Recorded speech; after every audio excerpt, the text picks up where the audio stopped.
Olá, queridos alunos do nono ano, aqui é a professora Luana. Eu vim falar com vocês mais uma vez sobre arte.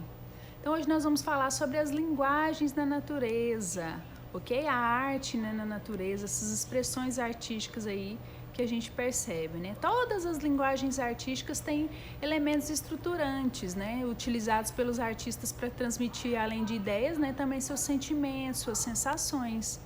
Nas artes visuais, nós chamamos esses elementos, né, formalmente. Lembra que a gente estudou? De ponto, linha, forma, textura, figura e cor. Os elementos mais comuns da música já são o ritmo, melodia, harmonia, altura, intensidade, timbre. No teatro, né, esses elementos já são direção, atuação, maquiagem, figurino, coreografia, iluminação e sonoplastia. Nós podemos citar também os movimentos do corpo e a percepção do tempo, né, como o ritmo, a intensidade, a exploração do espaço, como elementos fundamentais da dança. Os pintores, né, do movimento impressionista, por exemplo, eles utilizavam pinceladas, né, rápidas, cores sobrepostas e puras, né, que provocavam uma impressão no espectador, né, provocavam uma sensação.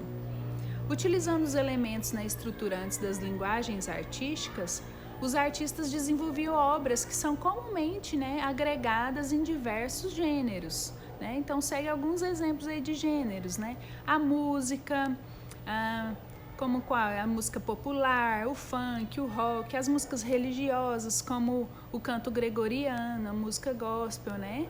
Também a música erudita, conhecida como música clássica. Já nas artes visuais, conhecemos aí a natureza morta, a paisagem, o retrato, a arte abstrata.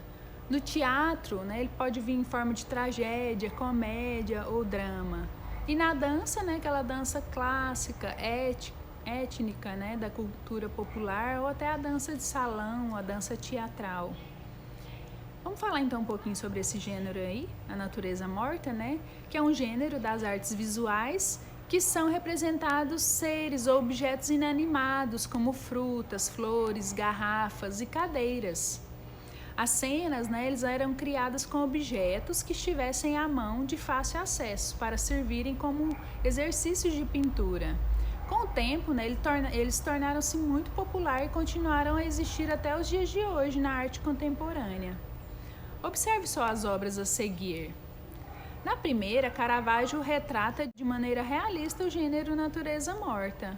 Na segunda, o mesmo gênero é apresentado, mas a natureza morta de Henri Matisse tem formas, cores e composição, né, exploradas por um estilo que é muito próprio desse artista. A técnica da observação, né, que era utilizada para a natureza morta, ela possibilita a reprodução de um objeto mantendo sua proporção. Para isso, o desenhista deve se apoiar com seu dedo, proteger na lateral de um lápis, alinhando o olhar com o lápis e o objeto e deixando tudo em seu campo de visão. O braço dele deve estar totalmente esticado para medir o tanto da altura, né, quanto a largura do objeto. Dessa forma, o artista consegue saber as dimensões do objeto pelo tamanho que mediu no lápis e marcou com papel.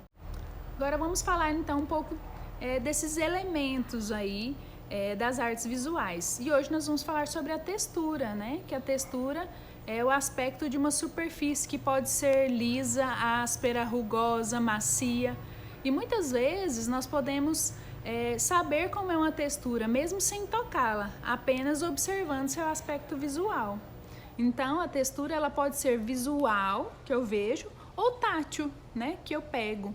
As texturas são encontradas nas superfícies tridimensionais. Pode ser um alto relevo em uma parede ou uma peça artesanal de textura tátil, ou em forma de traçada em um desenho, né, de uma obra arquitetônica que compõe uma trama, né, uma textura visual. Nas artes visuais ou na arquitetura, a textura é utilizada, né, para criar efeitos e provocar sensações. A textura gráfica é produzida por meio de elementos, aqueles elementos visuais que a gente já aprendeu da linguagem visual, como a linha e o ponto.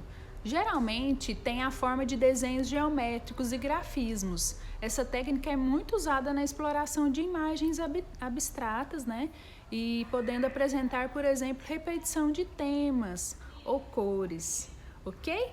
Então, essa é a nossa aula, introdução ao nosso capítulo 2 aí de arte. Espero que vocês tenham gostado, falando aí sobre essas linguagens na natureza.